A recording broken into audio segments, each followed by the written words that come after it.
Writing about the rich from Gatsby to Starry Nights. And we have a wonderful panel today that I'd love to introduce for you. And first of all, I'd just like to thank our sponsor. We're presented here today by Patrick Game Changer Series. So I'm going to begin with Rachel. Now, Rachel Johnson has worked for national newspapers since the age of 23. She's written 4 novels and 2 volumes of diaries. She's a co-presenter of Sky News' The Pledge, and she contributes to many newspapers such as The Times and many other publications, and apparently is a rock music critic. Now, next on our panel is Shobhaa. She has, for over 4 decades, written extensively on India's socio-cultural-political contours. She has authored over 20 books, many bestsellers, including Starry Nights, and her latest book, 70, and To Hell With It. She's a prolific writer and a columnist, blogger, social commentator, and opinion shaper.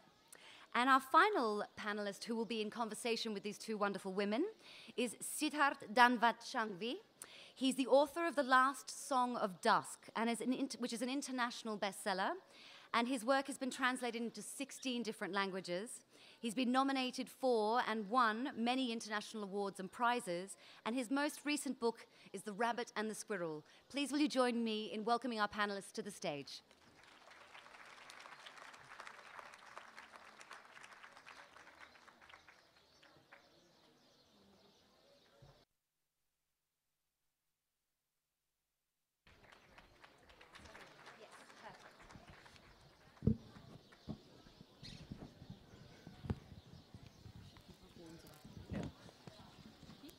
You've got notes.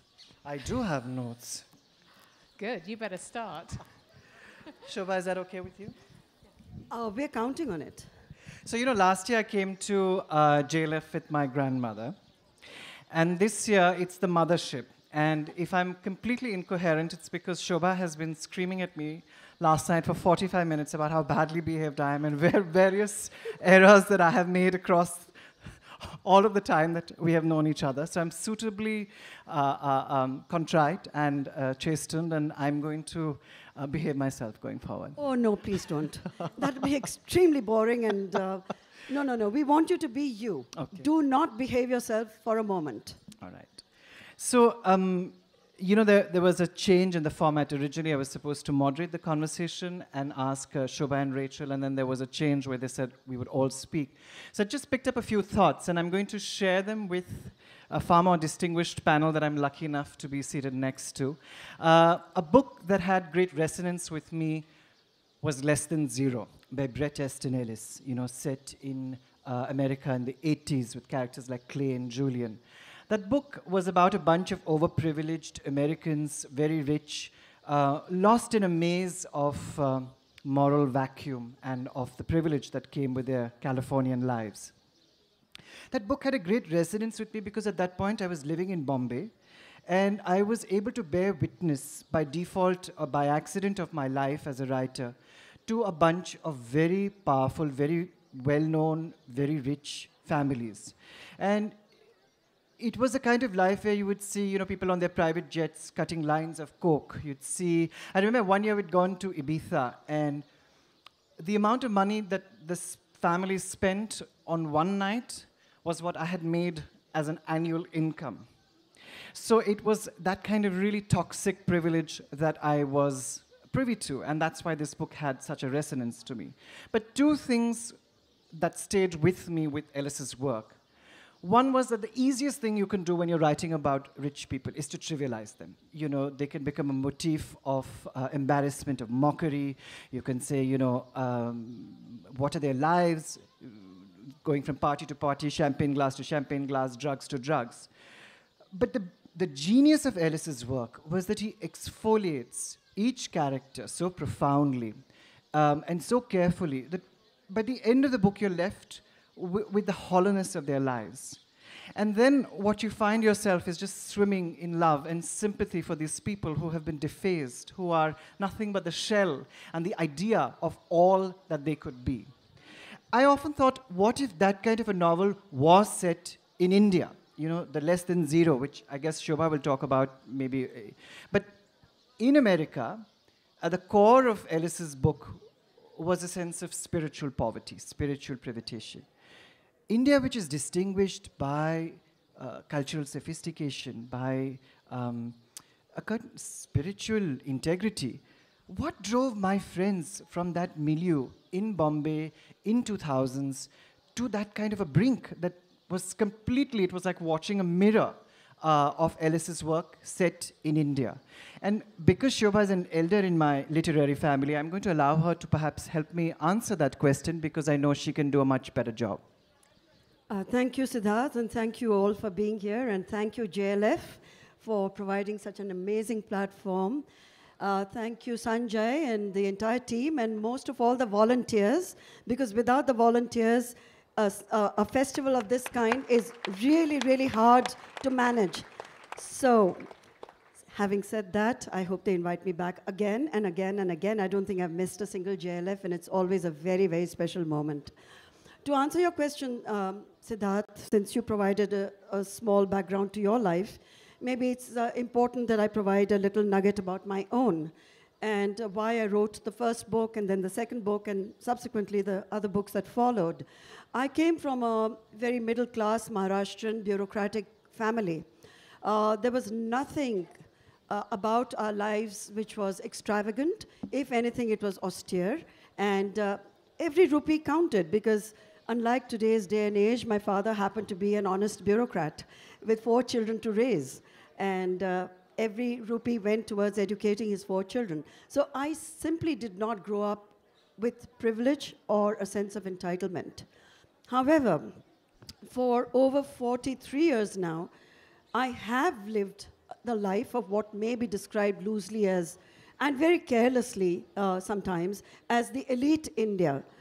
And every single country, every single culture has its elite, and it's not only about money. If you ask me, the most privileged people in India, and certainly the most elite, are our politicians, because they have no accountability.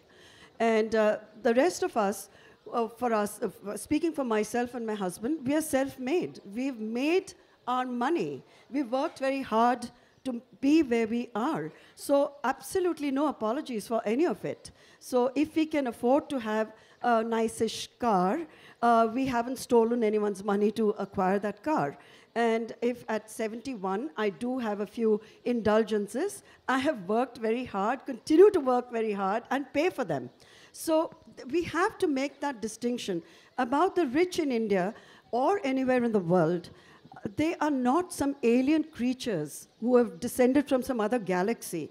They are human beings. They're like you and me, except like Fitzgerald pointed out, they just have more money. That's the only difference, really.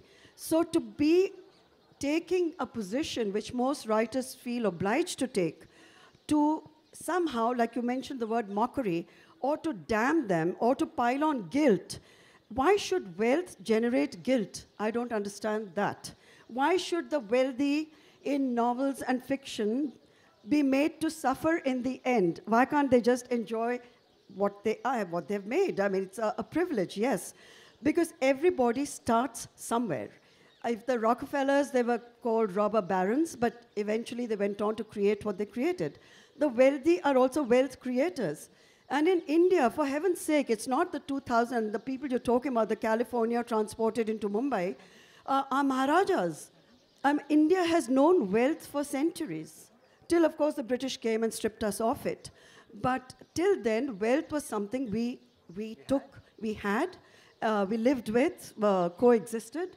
It's not about suddenly a writer being asked to justify, why are you writing about this particular segment of society?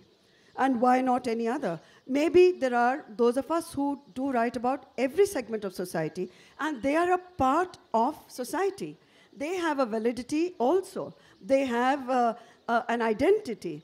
And I see no reason why they should be excluded from any kind of a conversation about society in a larger context. So if I write, and I did, it was my first book, which I can still say that, and with complete and total transparency and honesty.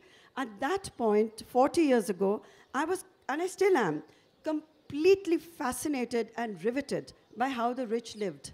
It was a life which was beyond fantasy, that not even fiction could capture in quite the way one experienced it and saw it. In fact, my first book was a very vivid representation of an aspirational India and an India segment of our society, particularly in Mumbai, which the people even within Mumbai, outside the charmed circle, did not even know existed. They thought I had made up all the characters. And we do, in fact, have an area in Mumbai where a lot of very wealthy people live called Malabar Hill. And that was very much central to my book because the lives of the people I was writing about, most of them lived in Malabar Hill. And the critics went at me saying, it's not possible. She's made it all up. And she's just transposed Beverly Hills and given it another name and called it Malabar Hill because it sounds more fascinating and exotic. But anyone can come to Mumbai. Malabar Hill existed way back then. It exists now. It still has wealthy people, and I'm still fascinated. Well, I would not like to say, well done, Shobhaa. This is my first time not in India, but in Jaipur and at the JLF. And as you can imagine, it's truly hardcore, and it's such fun to be here. And thank you to the volunteers, especially the one who gave me my jacket, because I was so cold. Thank you. I also wrote my first trilogy, in fact, my only trilogy of novels, about the super rich in West London. And I completely agree. The super rich is an interconnected global elite. 10 years ago or 7 years ago, when I was asked to come to this festival by Willie Dalrymple, who sadly can't be here because his father died very recently. And he invited me to come, and then he cancelled me, and he said, I just don't think I don't think Jaipur audiences will understand your books about the Notting Hill super rich. Now, in those intervening years, there has been a complete reversal of fortunes. My country is committing economic suicide, whereas India is going to be the next superpower with China and America. So you totally get it now. I arrived in India in Mumbai, and I drove through the Malabar Hills district, and our taxi driver pointed to me to that tower, and he said, this was built by a rich businessman for his family and 3 children, this entire tower. I think it's now got a few more families in it. The Antilia Tower? 27 floors, yes. 27 floors. For 5 members. The helipad on the roof, and then there's the gym, and then there's the cars, and then right in the basement, you've got the recreation, the chill-out zone for the kids. All that space for one family. And you said that the reason why there is antagonism towards the super rich is because the 1% has half the national wealth. In order to be in that 1% in India, you make 32,000 a year.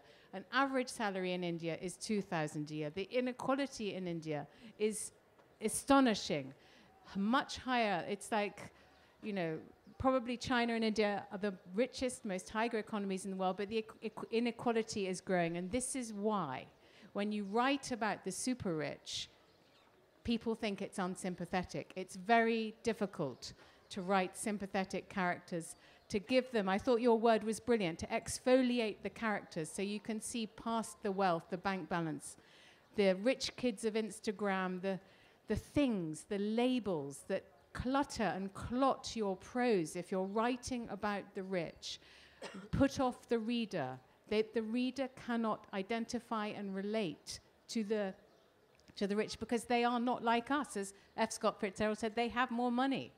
And my editor at Penguin, she begged and begged and begged me. She said, please don't write too rich. And somebody said, I can't remember who, that happiness writes white. But if you write rich, you're aware of something happening to your prose, some toxic quality comes into it because it's about consumerism, it's about appearance, it's about lifestyle. And what actually is interesting about fiction is character and plot and family friction, which is why we've seen an interesting development, which is that there aren't so many really brilliant novels about the rich that I can tell you about or we can discuss. But actually on television, the rich is a brilliant subject. And we have Succession, for example, about a kind of faux Murdoch dynasty, which is compulsive. And then we have the one about the Getty family, which is called Trust. And I'm sure some of you have seen these box sets. They are gripping, because what is gripping is not how rich they are, but how difficult it is to be very rich and how the money is so polluting. And once money comes into a family, the problems come into a family. And that's what's interesting about the rich, is, you know, it's like little, small children, small problems, big children, big problems. Well, little money, that's a big problem if you've got no money. But if you've got an enormous amount of money, then you've got a family problem. You've got a dynastic problem. You've got fraud. You've got people taking advantage. You've got women who don't think men love them because of their appearance. And you've got men who know that the only reason young women are going to bed with them is because they're rich. Different problems. The rich are different. You know, Rachel, when you're saying that, one thing that came to mind and was a takeaway from that set that I bore witness to in Bombay was that I was lucky enough to have enough money to simplify my life, and they had so much money that it complicated theirs. And that also became my relationship with fame, that I wanted to have enough acknowledgement to be able to call up the right doctor and that they would see me, but not so much that I wouldn't be able to set it, I wouldn't be able to step out. And that was one thing that I recognized from being in that world, is that, you have to keep that distance. I spent last summer in Paris working, and of course I was reading a lot of Proust in the evening. Right? And Proust, remembrance of things past, dazzling, dull as dal. But here was a man who was essentially a society dandy, who would go back home and transcribe the gossip that he had, gleaned from an afternoon salon conversation, who was very aware of the politics of that world. How do you get to know a duke? How do you hang out in that space? What do you do to be invited again? And that became nourishment for his novels. There were two thoughts within that, and you can help me expand on that. Was towards the end of Proust's life, he would go to brothels. And he would ask for an isolated room where somebody would release two hungry bandicoots, rats, who would then fight and tear each other apart and squeal, while the great author was sitting on a bed, pleasuring himself. And what that said to me was that much proximity to the world of the super rich and aspiring to that can only deaden you to very profound and real pleasures. Here was a man who had seen so much that at the end of the day, that very vital aspect of his life had been extinguished by privilege. And the only way that he could attain that moment of significant brief joy was in the slaughter of these rats. So that was one thing. And the other thing, and I know that the two of you will help me expand on this, is, and especially Shobhaa, is I wonder, where are the serious novels from India which look at similar subjects, the lives of the super wealthy? Will that ever earn a place in the literary canon?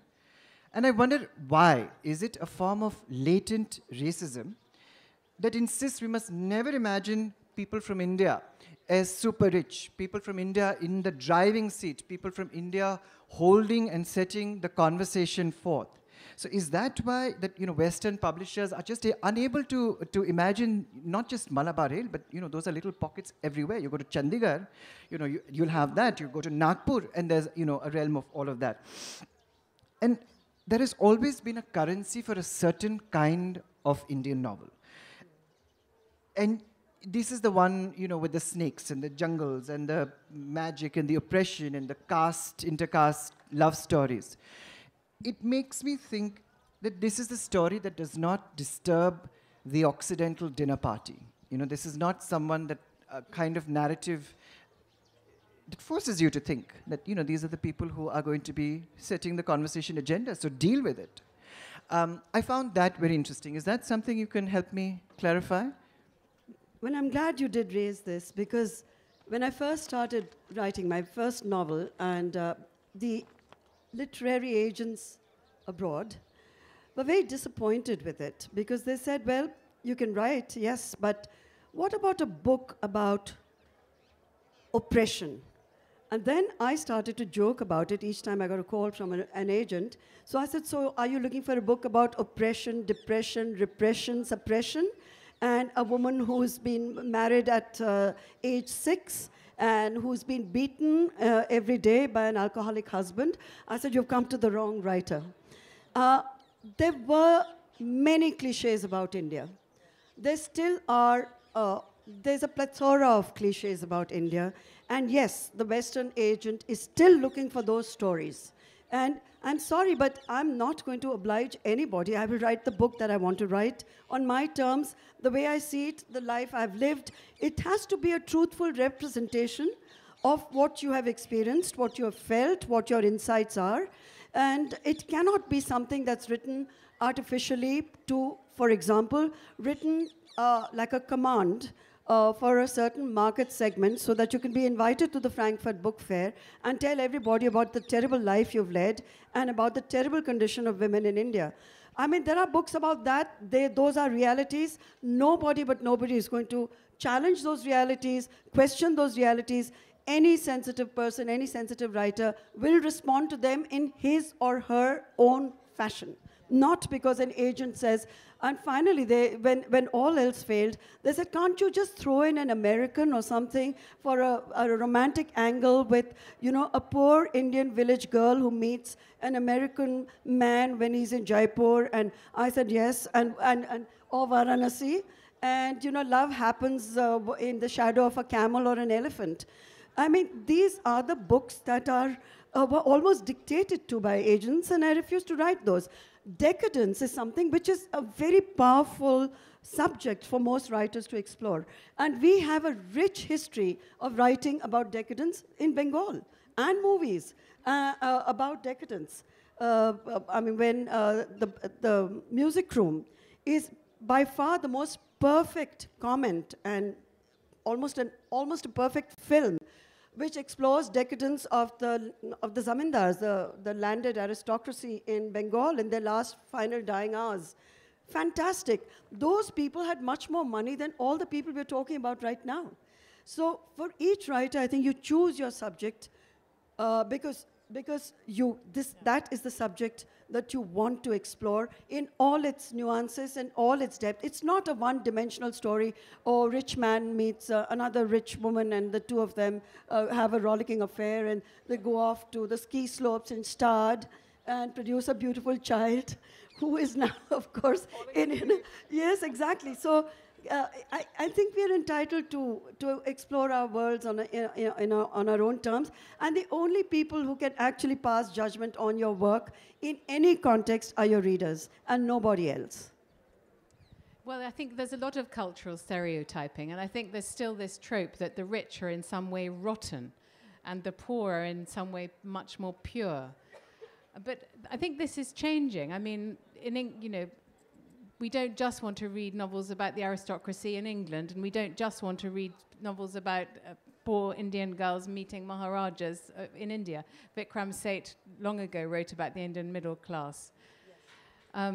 But it is changing, and one big thing in England has been, in fact globally, has been Crazy Rich Asia. And I was recently asked to do, or pitch to do a series called Crazy Rich Asians, in which I went around and I met the real families, the oligarchs of India.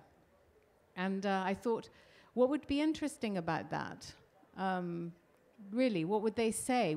They won't want me to expose their wealth. The rich are very private with very good reason. The Sunday Times, which is a newspaper I used to work for, had a Sunday Times rich list in which, they had a whole team of people working out how rich everybody was. And actually, a lot of the rich people paid PR consultants not to be on the Sunday Times rich list, but a lot of other people paid people to make sure that their ranking had gone up. There's a very antipathetical relationship of the rich to their money, because they know that money is power and people are drawn to money, as I mentioned earlier. You know, rich men, you know, why do they have young women on their arm? You know, we know why. You know, it's power. Money is power in this country and in my country. Rachel, taking off from what you just said about the rich list, I have a very good and dear friend who actually does compile the rich list out of India. And I know what a tough job she has, because unlike what one imagines, you talked about the privacy of the rich and how they guard their privacy and they don't necessarily want to flash their wealth. Well, this is a new India. It's exactly the opposite. She is hounded night and day with people sending in their balance sheets. And also, not just that, they want to be on that list. Yeah. And then the top dogs who are in the first 5, if in the next list, the number 1 guy has become number 2 or number 3, they call her up and they say, how could you? You got your number, you got your math all wrong. I deserve to be number 1. I'm going to call your editors in New York. I'm going to complain about this. And then there are all the other very aspirational, extremely ambitious, and extremely successful people who they'd give anything to be featured on the list, because the minute you get onto the list, it opens the doors to so much privilege. And you know, you're at the high table in Davos, for example. And that seems to be the ultimate goal and this badge of respectability, acceptance, and that you've arrived. If you're invited there, you're at the high table, it gives a lot of rich people a huge, big high. So these rich lists are there with a certain cold-blooded calculation. It's to provide an ego massage to people who don't really need one, but this is their ultimate high and is their ultimate trip. What do you think, Siddharth? So, you know, Shobhaa, I have to very respectfully disagree. I think Davos, The Guardian recently, somebody called it the after party for people who are ruining the world. And I think it's true. I think the kind of absurd, vulgar privilege that is exhibited there universally, whether it's the Russians, the Americans who go there, the Indians who go there, and connecting back to the other point, you know, I'm very embarrassed by the kind of show of wealth that is there in India. You know, you live in a country with such extreme poverty, you know, where millions of children live in almost sub-Saharan levels of malnutrition. Yeah. For you to exhibit that much wealth, whether at a wedding or because you have a big house, I don't think it's showing off. I think it's a failure of your humanity, because you're not being able to recognize the humanity of someone else. I think people are completely entitled to have a celebration of their choice. People are entirely entitled to have, you know, a wedding where they invite somebody from abroad to come and sing and dance and all of that. But the fact that you don't recognize that so many people around you are suffering, you know, to me, it makes me uncomfortable. And it's also, you know, when you were speaking about Davos, there was Nirav Modi, right, who was last photographed with Prime Minister Modi over there. Now I'm going to quickly move on back again to the realm of literature and ask each of my guests over here something that I will explain by example, which is that I would love to write. I was fascinated by the Nirav Modi scam, I have to admit. And I believe it would make an excellent novel. I don't mean the scam, which was a piece of incredible fiction to begin with, but I imagine the story unfolding from the eyes of his wife, Ami. You know, the well-heeled, ambitious South Bombay society hostess who helps her husband build up his jewelry empire. At his behest, she also signs up as a director in his company. And while the husband is expanding his career, she is the sly, charming hostess who's inviting, you know, the YPO guests over, helping him, you know, build his business up. Kind of character who, in a different time zone, would have invited the attentions of an Henry James, you know. But then she discovers one day that her husband is not the man that she married. Her husband is, in fact, a great scamster. He scammed this country of $2 billion. The truth comes stinging home because she signed on as a director in this company. She too is held accountable and is one of India's most wanted people. Now for me, if I was to base a novel on this situation, would open here. Ami Modi reinventing her life in a city like New York, where she's dodging legal authorities from India and slowly transforming herself into one of New York's preeminent hostesses. Because this is the true story of modern India. It's about scam artists, and it's about the people who get away. Is that something? Would you write a book? No, no, it's a movie actually. Or it could be a Netflix series. Army, it is absolutely mind-boggling. It has every element you can think of for a long-running series like Dynasty, for example, or beyond. What? Dynasty. I think it sounds like, to me, like the first ever divorce box set. Like Jeff Bezos is divorcing, his wife. A fantastic story. And he released this bizarre statement that said after a period of loving exploration, they had decided to separate. And everybody I know tried to work out what euphemism was loving exploration. What did it actually mean? And was it, the mind boggles, but I think we know what he meant, and that is going to be the most expensive divorce in history. Are the Modis getting divorced? It's the new version of it. Are the Modis getting divorced? Which is the extraordinary thing, they're not. And also, extraordinary enough, their life continues completely undisturbed. I know that they have their kids at school in New York. I know that they have called up my friends and said, what are you doing over the weekend? Would you like to go skiing? These are people who've scammed this country for $2 billion. Now, it's very easy to lose the narrative in the numbers. But when you actually look at the fact that this is somebody's life savings, that these people are now going on a ski holiday on, that makes my blood boil. That's something that makes me really, really angry. But India right now, for writers, I can't think of a better time. We have scams, we have scandal, we have all manner of the most awful things going on. And but you also have libel laws, I presume. The libel laws are not what they are back home, Rachel, for you. It's really, the onus is on the person who is being defamed to prove his or her innocence in court, and most prefer not to take that route because a lot else can come out during that cross-questioning. It's normally settled out of court. There are very, very few libel cases that have actually gone the whole hog. Sometimes it takes 30 years. So it doesn't quite work in the same way. It's not swift and you pay out. But the amount of money that Siddharth is talking about, humongous. But at the same time, when we did discuss the wedding of the century briefly, and what Siddharth felt was perhaps a vulgar display of wealth, which he does think. It's strange that in a city like Mumbai, you talked about your taxi driver stopping, pointing out to that building. It happens over and over again since I live in Mumbai, that there are people who come from small town cities just to see that 27-story building, to take selfies with it, to post pictures of it. They are not disgusted. They are awestruck.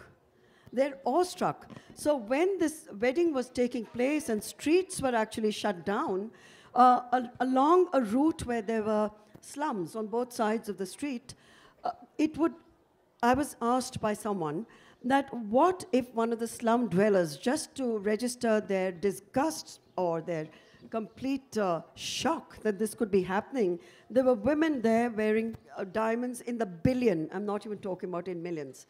What if someone had thrown an egg or a tomato or something? Well, there was a Mossad-level security, so a question of anything worse than a tomato or an egg that didn't arise. But nobody did. They were taking videos and pictures, and they were saying how fantastic, including how wonderful for a father to do this for his daughter. I've heard it with my own ears. So there's something happening in India. Everyone wants to be them. It's not that they want to pull them down. They want to be them. I'm exempting myself from that equation. They want to be them. I think that what you're confusing is a sort of celebrity Instagram culture with... No, the slum dwellers are not on Instagram. I have to point out. They're not Instagram. This is not about the fame. This is I think having a selfie... No, it's a fascination. But I think what we are here to talk about is whether you can render in print or between hardcovers this world in a sympathetic way, whether it's really worth celebrating in literature. It doesn't have to celebrate it. It doesn't have to damn it. It doesn't have to be sympathetic. It has to be what it is. That's our job. We are not sitting in judgment. We are not judges. We are writers. We are not there to tell the crowd, look, these are bad people, and you've got to hate them at the end of this book, or they must suffer at the end of this book. You are there to tell the truth as you see it. Point, but that's it. The distinction I wanted to make is between someone who wants to stand in front of the tower and have a picture, but do you really want to read about these? That's the difference. Everybody wants a selfie, but does everybody want to read in a multi-layered work of fiction about that character who built that tower? Well, we talk about even some of the sagas which go back to like the British who went to China and made a lot of money, the opium traders, and their family, the Jardine family. The saga of their family is fascinating then. It was fascinating. It's fascinating today. It will continue to be fascinating. It depends on how a writer tackles the subject. It's the talent of the writer, the words used, the ideas communicated, the world that you draw a reader into, and that's all that matters. Okay, moving it away from India then, we know that the Russian oligarchs raped their country's industries for their own gain. Do you think that they are worthy subjects of literature? Yes, it may be sympathetic, etc., etc. Or do you feel that you like your Indian ones because you can make them into your own heroes? No, I don't think that I wouldn't know enough. I wouldn't know anything about the Russian oligarchs. I see them on the beaches of Goa when they come in and they completely take over Goa Morjim, like they own it. I see it all, but I have to distance myself. As a writer, I cannot be involved in every life I see. Otherwise, I won't be able to write about it. There has to be some level of objectivity. You see things, you observe. You're an observer. That's how I see my job as a writer. If that story fascinates me, I will write it. If it does not interest me, I can just walk away. I can look at it, but I don't necessarily have to pass a strong comment. Or if I want to do that, I can do it politically through my columns and over Twitter, which is what I use a lot. I use that a lot for. Yeah. But fiction is not about that. It's about storytelling for me. So and I will try and tell my story the best I can. I don't think that the billionaires, the oligarchs, the oligarchs are interesting and worthy of writing about simply because they are rich. That's all I'm saying. Most of them are crooks. Why should we assume they're boring? Crooks. Why should we assume? Why should we think a crook is not literature to write about? Yeah, you know who does that very well in your country is Edward St. Aubyn, right? Melrose. His entire chronicles of Patrick Melrose's descent into drug addiction. Well, they're not actually. He's not right. He's writing about a sort of milieu, a cultured, decadent milieu of the sort of the entitled rich, but not having got rich quick lot, who are the industrialists, the billionaires. This is the old decaying English aristocracy, and the damage that they do. It'll be great to see crazy rich Desis, crazy rich Indians, because I think it would, the crazy rich Asians, it will absolutely, it'll be something so bizarre that people outside that charmed circle would not believe. Like watching Crazy Rich Asians for me was fascinating. We've been going to Singapore for at least 30 years. And this is a different dynamic within that society. And similarly in India, the dynamics have changed, and they've changed to an extent that most of us don't recognize this new Indian with so much money. And, well, it takes, as they say, 7 generations to get used to wealth and to know what to do with it and to be comfortable with wealth. So we're at that curve right now in India where our middle class is one of the biggest and most affluent middle classes on earth, with purchasing power for good, bad, indifferent. They are consumers, perhaps one of the largest consumer markets in the world. The brands are coming in, but at the same time, parallelly, I think there's a huge, huge revival of our crafts and skills. Also, a lot of it subsidized because of education, awareness, and it's a parallel thing. So we don't have to despair just yet. Okay, so Shobhaa, one thing I will add to that is that also that the middle class that you speak of are also significantly more generous than the super rich. And I see that because I help out with an animal charity in Goa. And when I go out with my begging bowl to my wealthy friends, I will be handed a day-old chapati.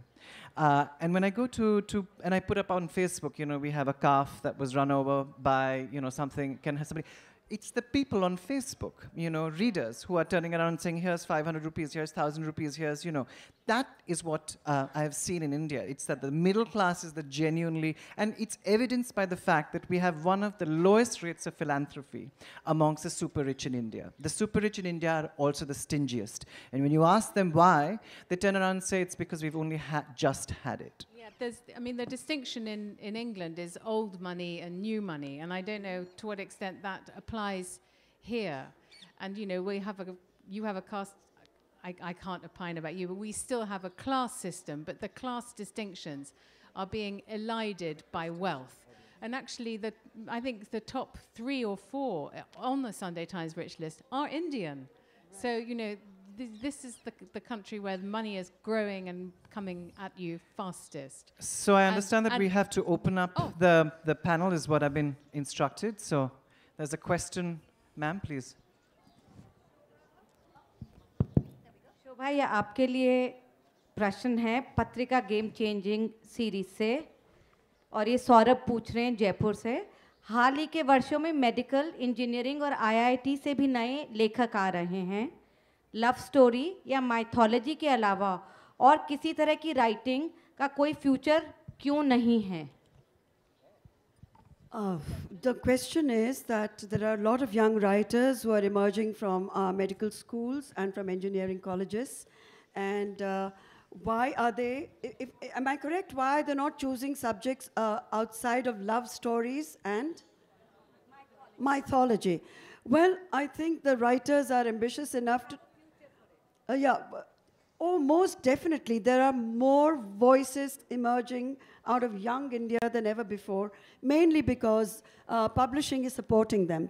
And if the publishing houses do not support young voices, they have the guts and often crowdfunding efforts to self-publish. And they are marketing their own books, and they're just going ahead and expressing themselves and making their books available and finding a vast readership. I think it's fantastic. Shobhaa, can you actually qualify that with certain examples of books that you've read that you can actually substantiate I that? wouldn't know the books that she's referring to because... anything that you've been reading recently that goes out of the sort of... Yes, that you find interesting within young writers, which is not about IITians falling in love. Well, that's a wonderful formula that has been struck and made a lot of IITians very rich authors.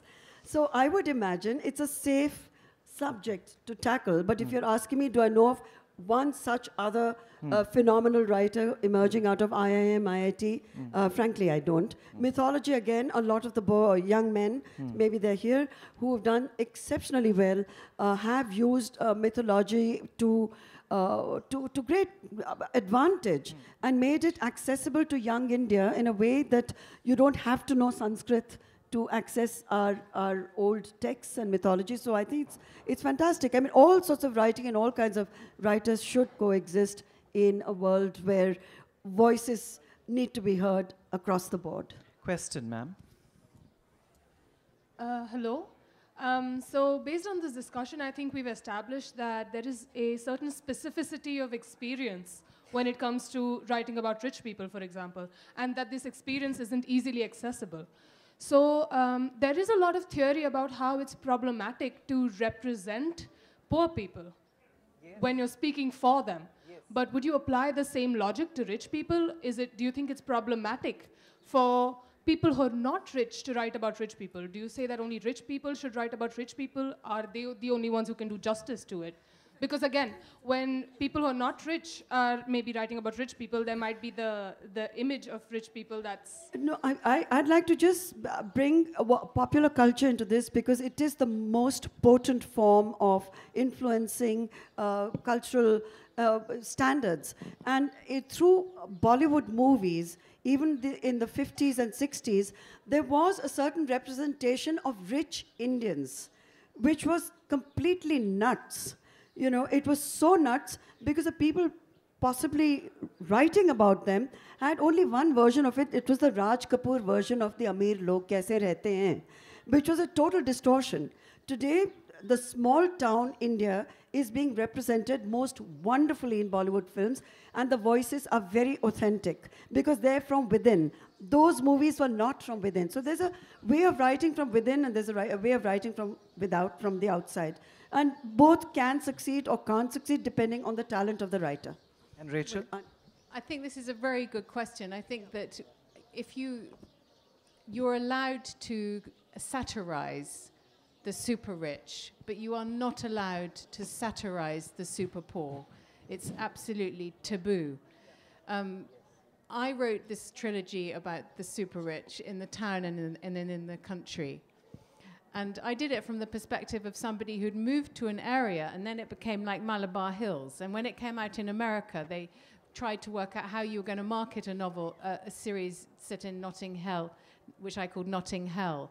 And we decided to go with sort of every city in the world has a Notting Hell. You know, there's an area where the super rich live, where the mummies drive around in their tanks with their nannies and their chauffeurs going from Pilates to the blow dry, to lunch, to pick up, to, you know, get ready to go out in the evening.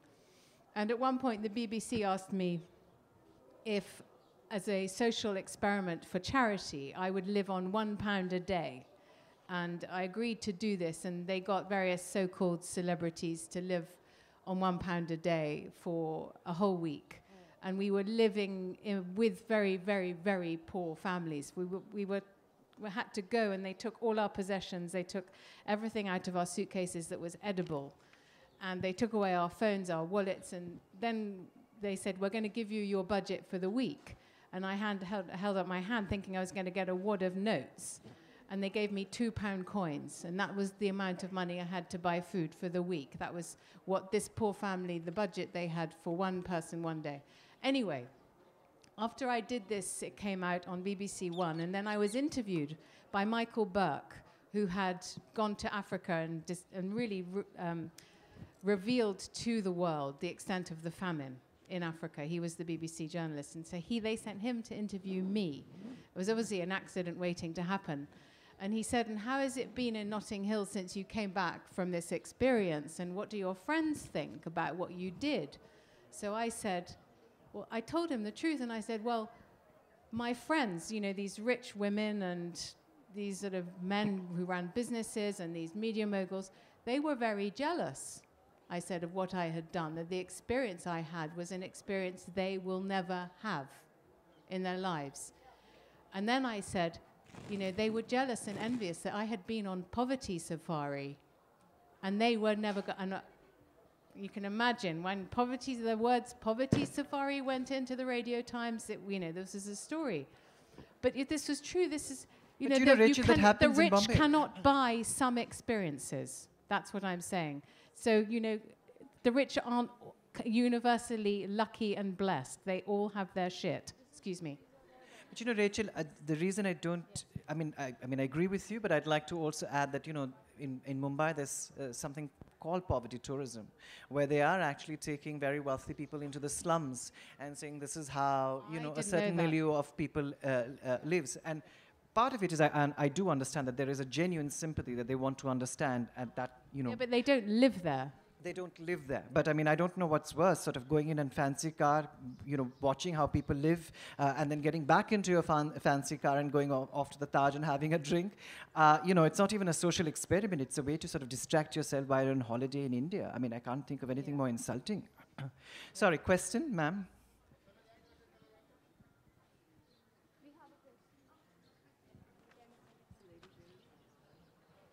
Hi, can I ask a question first? Sorry. Okay. So I do not particularly have a problem with the rich being written off or the rich being super glorified. What, however, I would like to understand is why the world is so obsessed with India being a poverty-stricken country. Why is it that only the white tigers and the slumdog millionaires make it to the Oscars and the Booker's Prize? Why can't we see India as more than just a poverty-stricken country? Because I think people are essentially jealous, unprepared. You know, they don't want to open up the conversation on that table to say that, you know, brown people who have always driven our cabs are now the people who own the cab company. You know, so that narrative, for it to change, is going to be, you know, no, and the thing is, it is not about race. It's about class and money. The minute Indians are on the other side of the table and actually calling the shots, they're going to make sure that, you know, you ain't getting there either. So it's not really demarcated by skin color, by Western and Eastern kind of narratives. It's about the fact that, look, now I have the pie and I'm going to be cutting it, and these are the slices you can have. I'm not sure about that. I think it has a lot to do with race and color. Because I remember a few years ago when we were in London, and a Jaguar passed by, and there was a person crossing the street next to us and nudged and said, "A beautiful car." And my husband very proudly said, "Yes, it's Indian-owned, the Jaguar." And he nearly fell off there. We almost got himself killed because he said, "It's not possible. I mean, Jaguar, an Indian-owned car? I mean, it's not possible." So there are all these various layers and barriers which exist. We should not pretend that they don't exist. It's exactly the way that when the Chinese and before that the Japanese, when they had a lot more money than they do right now, when they would go to Paris and some of the fanciest, snootiest stores would shut down for them because they were the ones with the money when Europe is still, you know, going through what is going through, and of course with Brexit, let's not even go there. The money came from the East, and it was making everybody extremely uncomfortable. It's a fact. And they would curse them the minute they left, and they would say, "Oh my God, but we need their money." Yeah. But they were dismissive, they looked down on them, they found them crass, they found them rude, as they do most Indians, and that kind of prejudice exists, and it's I think, silly to put on blinkers and be in denial and say, "Oh no, it has nothing to do with color and race." It very much does. Rachel, would you want to respond to that? I can't respond on why are there no middle-class Indian movies in Hollywood. I'm sure there are. Sorry, question? Who has? Yeah, sorry. Hi. So I just, building a little more on the conundrum about how the rich are presented, and there's always this hollowness or emptiness, even, I mean, not just in literature, but even in superhero movies when you talk about Bruce Wayne. Do you think as writers we need to present the rich maybe in a more realistic, and not just in terms of lifestyle, but maybe relationships or something where we don't present them in a pity or a sympathetic, and that will be a little more celebratory for us also to emulate them or follow them, and rather not connect with them just because, oh, you know what, it's a pity to be them. Rachel, would you like to respond? Well, I can't remember exactly the line from F. Scott Fitzgerald, but, you know, he has this line about how the rich, you know, they had this carelessness about them, and then they just went back to their money after they'd left their country broken. I mean, there is no better line to describe what's going on in my country, you know, which was basically broken by rich old Etonians. I'm not speaking of any family relations here. And you know, they are protected, they are insulated by their wealth. And I think when we talk about, you know, how unsympathetic they are, it's because they always have their nut. When I wrote my Notting Hill novel, I remember a rich person saying to me, you know, you have your nut, which is, you know, your capital, and you never spend it, and you've always got your nut, so you're safe. You know, the fact that they're safe means there's not that jeopardy around their lives and what happens to their lives in print or in reality. And therefore you cannot relate to them in the same way that you can relate to, you know, your uncle or your brother, you know, whose life can really disappear overnight. Their lives don't. They're safe. You know, they're offshore. Ma'am at the back. Yes, sorry, question. Somebody can get a mic to the lady there. Last question. Thank you. And can it be from a gentleman, please? Oh, yeah. I'm a woman, and I'm proud to be a woman. Actually, I came to know Ms. Shobhaa Day through the TV serial called Swabhiman. And my question is related to that. Actually, I'm forwarding a question which was asked to me by a student from Bangladesh when I visited Dhaka a couple of years back, that our literature or the TV serials or the films, they are supposed to be a representative of the culture that we have in our society. And the way the TV serials are showing the rich and the elites, that they're always indulged in greed. Sorry, ma'am, I'm trying to connect it to the overall conversation. Can you help me focus that question to the subject? I'm coming to the point that the way the rich, the elite class is shown in the TV serials, they're always shown to be very greedy. They're always indulged in family feud. Even the younger ones, they don't respect the elder ones. So the question which I was asked, do they represent a larger culture? Or are we not representing something wrong before our audience? Shobhaa, would you like to respond? I'm really sorry, ma'am, but I haven't understood your question at all. It's about the rich being misrepresented in TV serials. Is that what you're saying? This is one. Is what is the representation accurate or not accurate? In connection Well, I can only talk about the one that you mentioned, which I had written, which had more than 500 episodes of Swabhiman. It was on a government channel. It was the most popular serial at the time. It's shown across the world, even today. And people connected with it because I suppose there were insights about the rich and also the not so rich, which they could relate to. Otherwise, it would simply have alienated audiences, which it didn't. I tried my best to be as fair and as accurate in the representation as I could as the writer of the serial. And for the sake of gender representation and for gender parity, can we have a gentleman, a man, cis male? Sorry, yes, sir, please. Go ahead. Hi.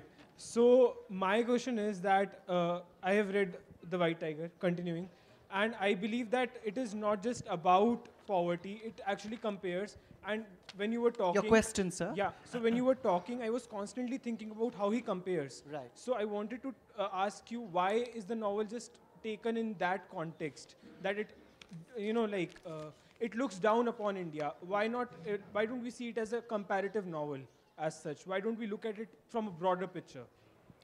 I mean, I think Adiga should be able to respond to it rather than any of us, because that question should be addressed to him, but you were a good friend of his, so maybe you can talk a little about it. What was Adiga thinking? Was it a novel written to put India down? Or was he, I think it's a very powerful book, but I don't think the intention was to put India down. I think it was to draw attention to the disparities and the inequalities, and he did a fantastic job. That's what I feel, but you know, I've spoken to Arvind a lot about it, and he told me this thing which stayed with me, that, you know, when he came back to India, he was traveling a lot by, you know, like local buses all across India. And the version of life that he said, you know, going past the people who have no access to television. There's one story that stayed with me, is that he was traveling at night in the buses, and on the highways, they don't always stop at night because bandits can come in. And so people just, you know, use the restroom within the bus, and then the bus continues for 12 hours like that. And he says, you know, that in a sense that became a metaphor for what was really going on, that the bus is just going on, but there's so much crap on it. And so I don't really think he was actually putting the country down. I think he was trying to recognize a reality that a lot of us here, English-speaking, privileged, elite people like myself, might not necessarily be able to access and see. So I have a great sympathy for that version of a story, but although I'm not capable of writing it myself. Last question. Oh, we've done the last. Yes. Oh, thank you. Thank you very much for coming out in the cold. Thank you so much. I'm so grateful for your time. Thank you so much to our wonderful, wonderful panelists. Please join me in thanking Rachel Johnson, Shobhaa De, and Siddharth Dhanvant Shanghvi for being with us today for this wonderful panel. Thank you so much. And thank you to Patrika Game Changer Series, our wonderful sponsor. Shobhaa will be signing books at the author signing desk. Please, can you clear the way for our authors to get to the desk, because we only have a few minutes before our...